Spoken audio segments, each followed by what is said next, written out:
So, puppy training, or when you do bring your puppy home from the breeders. Very, very, very difficult to give them time to switch off, relax, sleep and decompress. These little guys here are just 8 weeks old, and I'm not exaggerating when I say they need between about 16 to 18, 19 hours of sleep or rest or decompression a day, okay? So even when they wake up, naturally, we're straight outside. That's when we can start integrating house training or toilet training or potty training, call it whatever you like, okay? Every single minute that they're asleep, we're gonna leave them to lie. Let sleeping dogs lie is a very, very important old-fashioned phrase which you have to stick to.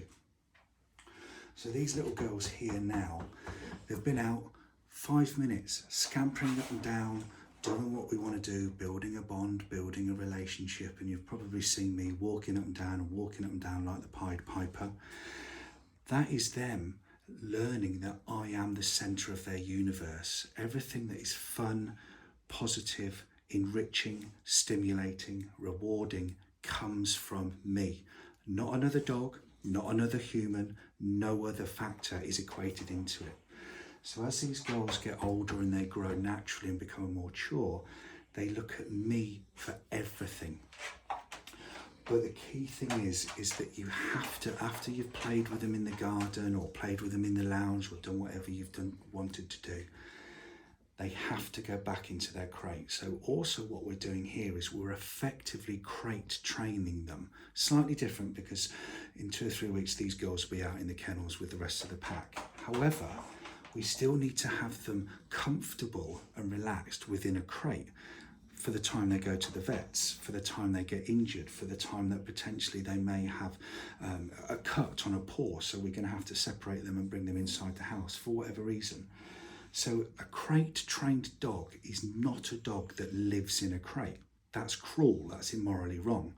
A crate trained dog is a dog that is comfortable to settle in a crate and knows the benefit and all the positivities that go with being inside a crate, okay?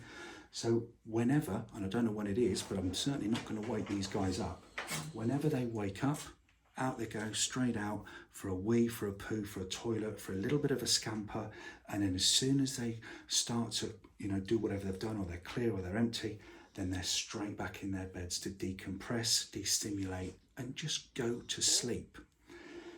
That then puts them in a better state of mind. They won't be bitey, they won't be nippy, they won't be biting all your forearms and all that kind of stuff, because dogs only do that when they're overstimulated, when they're overtired. If your puppy is biting your arms and your legs and becoming sort of nippy, they need to sleep. It's exactly the same as your little toddler that gets grizzly in the afternoon. You put him or her back upstairs in their cot. This is a cot, yeah? You put your little child in a cot so they get the right amount of rest that they need during the day.